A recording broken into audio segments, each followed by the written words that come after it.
Hi all, welcome to electrical Eduzone. അപ്പോൾ നിങ്ങൾ കമ്പനിയിൽ കണ്ട പോലെ കേരള ഇലക്ട്രിക്കൽ ഇൻസ്പെക്ടറേറ്റിലേക്കുള്ള അസിസ്റ്റൻറ്റ് ഇലക്ട്രിക്കൽ ഇൻസ്പെക്ടറുടെ notification ഔട്ടായിട്ടുണ്ട്.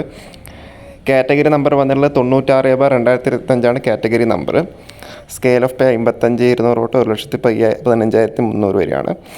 Number of vacancy anticipated vacancy ആണ്. കാരണം എന്താ വെച്ചാൽ ഇപ്പോൾ അവിടെ റാങ്ക് ലിസ്റ്റ് അവിടെ വാലിഡിറ്റി ഉണ്ട്.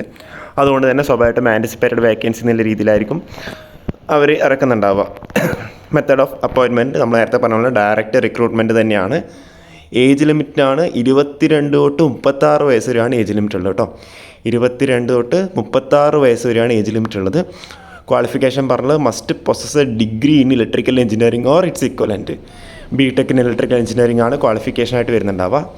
അതുകൂടാണ്ട് നിങ്ങൾക്ക് എന്താ അവിടെ ട്രെയിനിങ് ഉണ്ടാവും. Every person appointed to this post shall undergo an in service training for a period of 1 year. And the period of training shall count for all service benefits. അപ്പോൾ നിങ്ങൾക്ക് എന്താ ഓൺലൈനായിട്ട് അപ്ലൈ ചെയ്യാം. ഇത് നിങ്ങൾക്ക് ഇന്ന് നിങ്ങളുടെ പ്രൊഫൈൽ അവൈലബിൾ ആവുന്നുണ്ടാവില്ല, നാളെ തൊട്ട് മാത്രമേ പ്രൊഫൈൽ അവൈലബിൾ ആവുന്നുണ്ടാവുള്ളൂ. ജൂലൈ 16 ലാസ്റ്റ് ഡേറ്റ് കേട്ടോ. ജൂലൈ 16 ലാസ്റ്റ് ഡേറ്റ് വന്നിട്ടുള്ളത്.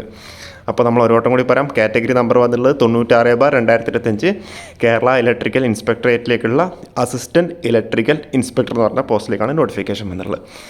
ഇത് കൂടാണ്ട് വേറെ ഏതാ വന്നിട്ടുള്ളതെന്നില്ലായിരുന്നു നമുക്ക് നോക്കാമെന്ന് ജസ്റ്റ്